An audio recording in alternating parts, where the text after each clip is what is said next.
ಹುಡುಗಿರಿಗೆಲ್ಲ ನಾನು ಕೇಳೋ ಒಂದು ಪ್ರಶ್ನೆ ಏನಪ್ಪಾ ಅಂತಂದ್ರೆ, ಪ್ರೀತಿ ಮಾಡುವಾಗ ಇರುವಂತ ಧೈರ್ಯ, ಪ್ರೀತಿ ಮಾಡುವಾಗ ಅವರ ದೇಹನ ಬಯಸ್ಕೊಂಡ್ ಬರ್ತಿರೋ, ಅವರ ಹಣ ನೋಡ್ಕೊಂಡ್ ಬರ್ತಿರೋ ಹೆಣ್ಮಕ್ಳಿಗೆ ನಾಚಿಕೆ, ಮಾನ, ಮರ್ಯಾದೆ ಇದೆ ಅಂತ ನಾನು ಅನ್ಕೊಂಡಿದೀನಿ.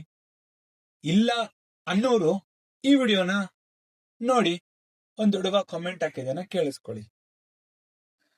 ಹಲೋ ಸರ್, ನನ್ನ ಜೀವನದಲ್ಲಿ 3 ತಿಂಗಳ ಹಿಂದೆ ಇದೇ ರೀತಿ ನಡೆಯಿತು. ಯೂಸ್ ಮಾಡ್ಕೊಂಡು ಬೇರೆ ಒಬ್ಬನ್ನ ಅಣ್ಣ ಅಣ್ಣ ಅನ್ಕೊಂಡು ಅವನ ಜೊತೆ ಸಂಬಂಧ ಬೆಳೆಸ್ಕೊಂಡ್ಲು. ಇವಾಗ ಇದಕ್ಕೆ ನೀವು ಆನ್ಸರ್ ಮಾಡಿ. ಹೆಣ್ಮಕ್ಳ ಒಬ್ಬನ ಜೊತೆ ಸಂಬಂಧದಲ್ಲಿ ಇಟ್ಕೊಂಡು ಇನ್ನೊಬ್ಬನ ಅಣ್ಣ ಅಣ್ಣ ಅನ್ಕೊಂಡು ಅವನ್ ಜೊತೆ ಸಂಬಂಧ ಇಟ್ಕೊಳ್ಳೋದು ಎಷ್ಟ್ರ ಮಟ್ಟಿಗೆ ಸರಿ? ಇದನ್ನೇ ನಾನು ಮಾತಾಡಿದ್ರೆ ಪ್ರತಿ ವಿಡಿಯೋದಲ್ಲೂ ನಾನು ರಿಪೀಟ್ ಮಾಡ್ತಾ ಇರ್ತೀನಿ. ಹೆಣ್ಮಕ್ಳೇ ಆಗ್ಲಿ ಗಂಡ್ ಮಕ್ಳೇ ಆಗ್ಲಿ ಯಾರನ್ನ ಯಾರು ಮೋಸ ಮಾಡಬಾರದು. ಅವರವರ ಲೈಫ್ ಅವ್ರವ್ರಿಗೆ ಇರುತ್ತೆ. ನಿಮ್ಗೆ ಯಾವ ರೈಟ್ಸ್ ಇಲ್ಲ ಒಬ್ರ ಲೈಫಲ್ಲಿ ಹೋಗಿ ಅವ್ರ ಲೈಫ್ನ ಹಾಳು ಮಾಡೋದಕ್ಕೆ. ಅದು ನನ್ಗೂ ಅನ್ವಯ ಆಗುತ್ತೆ. ನಾನು ಅಷ್ಟೇ ಯಾರ ಲೈಫಲ್ಲಿ ಹೋಗ್ಬಿಟ್ಟು ಅವ್ರ ಲೈಫ್ನ ಹಾಳು ಮಾಡಬಾರ್ದು, ನನ್ಗೂ ಅಪ್ಲೈ ಆಗುತ್ತೆ. But still I not did that. So I say proud. ನನ್ ಪ್ರೌಡ್ ಇದೆ ನಾನು ಆ ರೀತಿ ಮಾಡಿಲ್ಲ ಅಂತ.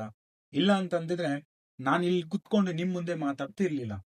ಸೊ ಇದಕ್ ನೀವು ತಿಳಿಸಿ, ಯಾವ ರೀತಿ ನಿಮ್ಮ ಒಂದು ಅನಿಸಿಕೆ ನಿಮ್ಮ ಮನಸ್ಸಿನಲ್ಲಿ DM ಮಾಡಿ, ನಾನು ನೋಡ್ತೀನಿ. ಹೇಳ್ಬೇಕು ಅನಿಸ್ತು ಹೇಳಿದ್ದೀನಿ, ಹೇಳ್ತಾನೂ ಇರ್ತೀನಿ. Thank you.